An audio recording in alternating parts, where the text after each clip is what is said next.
se liguem possíveis, porque hoje eu vou falar sobre The Old Guard, o filme da Netflix que está dividindo opiniões. A produção é baseada numa HQ homônima de Greg Rucka e Leandro Fernandes, e estreou aí no último dia 10 de julho. Eu vou falar o que eu achei do filme, as diferenças do filme para os quadrinhos e algumas curiosidades, como afinal por que a equipe se chama The Old Guard. E não é essa a resposta óbvia que você está pensando. E é claro que eu vou falar tudo isso só depois da vinheta. Então curta, compartilha, se inscreva nesse canal e vamos lá.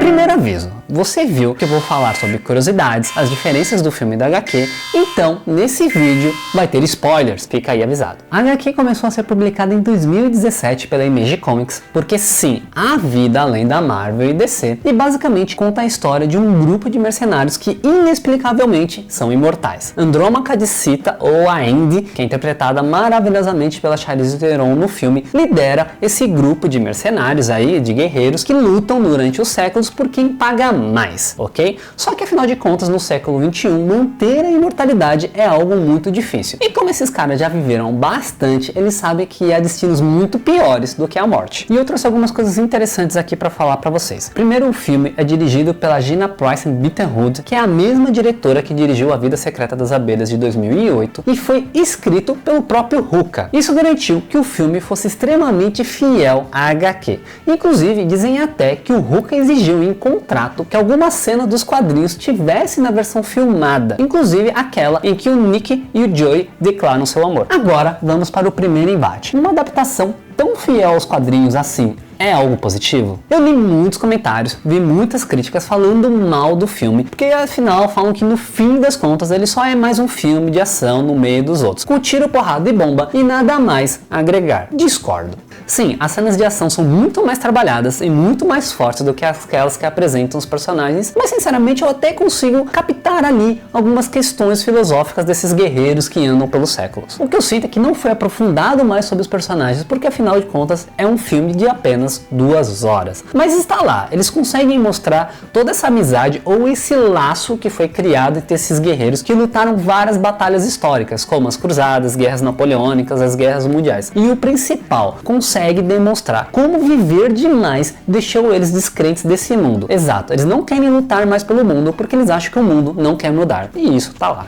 No filme, há algumas adaptações interessantes, como por exemplo, o papel do ex-agente da CIA, o Copley, que no filme tem outras motivações diferentes dos quadrinhos. E até o grande vilão, que na verdade ele quer arrumar um remédio para dar vida eterna à população mundial. Claro que ele também quer ganhar muito dinheiro com isso, né? Pra mim é um filme bacana. A Charlize Theron está ótima no papel, maravilhosa em suas cenas, tanto de ação como que ela precisa interpretar um pouco mais das motivações da personagem. O elenco de apoio consegue acompanhá-la muito bem, o que mantém um equilíbrio perfeito. E na real, eu não espero muito de um filme de ação além de me entreter. Se fosse assim, eu esperaria descobrir o sentido da vida vendo, sei lá, Velozes e Furiosos.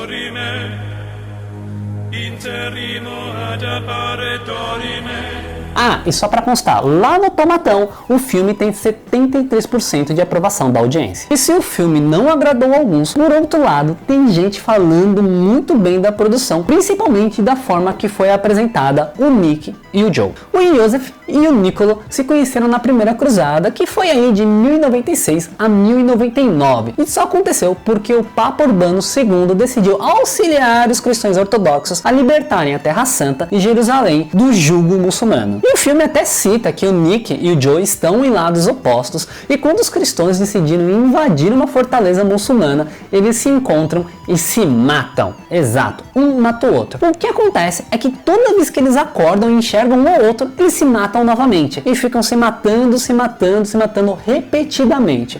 Depois de muito tempo deles se matando, eles perceberam que eles sempre acordavam um do lado do outro. Aí eles decidiram ficar juntos sempre, mas sem essas preliminares aí de assassinato. E apesar de ter nascido dessa violência extrema, o amor entre eles vai muito além dessa conexão física, como muito bem explicado na cena em que os dois são presos. E vamos falar da grande mudança do filme? Ok, vocês viram lá que no último ato a coisa toda é centrada porque os imortais se deram mal, foram presos, e agora a última esperança é a Nile, que é a imortal mais recente que tem do grupo, que é interpretada pela Kiki Lane, certo? E aí a gente tem o agravante que a Andy não é mais imortal, ela perdeu a sua habilidade de ficar renascendo e obviamente isso também não é explicado. Isso não acontece nos quadrinhos. Por quê? Porque nos quadrinhos Andy continua imortal, bela e plena. E uma outra mudança que tem bem legal que eu achei no filme é o nome de uma personagem muito importante para a história, a Queen. Bom, quem viu o filme viu que a Andy se sente muito culpada por ter desistido de ter procurado a Queen, que era sua companheira, que dá a entender que lá no período da Inquisição as duas foram condenadas como bruxas e como elas nunca morriam, foi afirmado mesmo que elas eram bruxas. O que acontece é que em determinado momento a Queen foi condenada a afogamento no oceano. Ela é presa no caixão de metal e jogada no mar em um ponto qualquer. Ela fica afogando e revivendo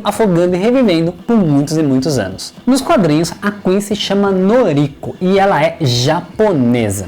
A grande mudança aconteceu por causa da atriz que foi escolhida para viver a personagem nas telinhas, a Verônica Nigo, que é vietnamita. Sim, a mudança aconteceu para respeitar a nacionalidade da atriz. E também eu não posso deixar de falar que nos quadrinhos o vilão Steve Merrick não é aquele franguinho ali todo mirrado, mimado que vive atrás dos seguranças como proteção. Nas HQs ele é um cara musculoso, totalmente sem noção, que adora fazer umas flexões no meio das reuniões. Mas nada disso importa, porque no filme ele é vivido pelo ator Harry Mary, o Duda Dursley, o primo nojento do Harry Potter. Meu, ele sempre vai ser odiado se ele continuar fazendo um papel assim. Mas enfim, falam muito também que o filme não explorou o passado da Andy, já que nas HQs são vários flashbacks explicando a sua origem e a sua história. Na verdade, eu só senti falta do fato deles não falarem que a Andy se relaciona assim com outras pessoas. E no filme deixaram isso de uma forma bem superficial, com uma piada que não teve nem graça. O fato é que The Old Guard segue a risca os quadrinhos, inclusive o final. Se você ficou decepcionado com a cena pós-crédito, saiba que nas HQs acontecem justamente daquele jeito, numa página igualzinha. Noriko, ou Kim, retorna dos mortos e se torna a vilã do novo arco. E eu acredito sim que o segundo filme vai ser centrado nessa história. Ah, mas teremos segundo filme, Renato? Bom, possivelmente teremos até 3 filmes, porque a diretora já comentou que tem planos para ser sim uma trilogia, e vamos lembrar que o próprio Ruka e o Leandro Fernandes já falaram que os Imortais, na verdade, eles foram pensados em 3 histórias, e até hoje foram lançadas 2. Nos resta agora saber quem vai seguir quem. Lembrando, no filme ainda é mortal, e segundo o Ruka, ele fez essa mudança de propósito justamente para a personagem ter um fôlego renovado, e nas HQs ela continua linda, bela e plena, esbanjando saúde eternamente. Seria o filme um grande spoiler do terceiro arco dos quadrinhos?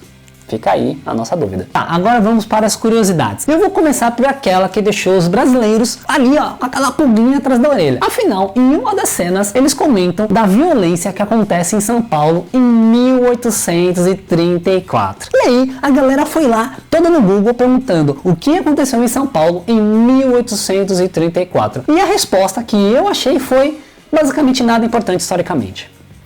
Ó, e eu até peguei aqui para não falar besteira, hein, ó. Em 1834, o Brasil ainda era império e era regido por Dom Pedro II, que iria perder o pai lá em Portugal nesse ano. Aqui em Terra Tupiniquins aconteceu o ato adicional, que foi marcado por diversas revoltas populares por toda a região do país. Porém, São Paulo ficou de boinha porque acabou ganhando até mais autonomia, e aqui não aconteceu nenhuma matança igual aconteceu no resto do território. O que se tem apostado é que, na verdade, o filme quis se referir a 1842, e aqui em São Paulo aconteceu a revolta liberal devido às incertezas e insatisfações políticas com quem estava liderando o país. Mera coincidência com a realidade hoje? Não sei. O que importa, na verdade, é que das duas uma. Ou houve um erro no roteiro em relação às datas, ou podemos dizer que os Imortais não são muito bons de memórias, afinal de contas já viveram muita coisa, né? E se você não se ligou, Andy é o apelido da Andrômaca Decitia. Andrômaca Acita, na mitologia grega, é a esposa de Heitor, aquele que foi morto no campo de batalha por Aquiles e que teve o corpo arrastado, como a gente muito bem viu pelo Brad Pitt. Isso significa que a gente pode ter uma ideia da idade da Andy, que seria por volta de 6.000 anos. O que me chega à conclusão que a Charlize Theron, ó, tá bem em forma, hein? Belíssima Charlize Theron. E uma última curiosidade. Uma amiga me perguntou por que a equipe se chama The Old Guards. Porque se é pelo fato deles nunca morrerem, sei lá, a equipe deveria se chamar The Immortal Guards. Bom, eu fui procurar e realmente tem uma outra definição para The Old Guard segundo o dicionário de Cambridge, que eu vou até pegar aqui, ó. The Old Guard é uma expressão inglesa que denomina as pessoas de uma organização ou sociedade que se opõe à mudança e cujas crenças e ideias pertencem a um período do passado. Ou seja, é aqueles caras que nunca mudam de ideia, são aquelas pedras. Apesar que pedra muda, né? Abamar e pedra dura.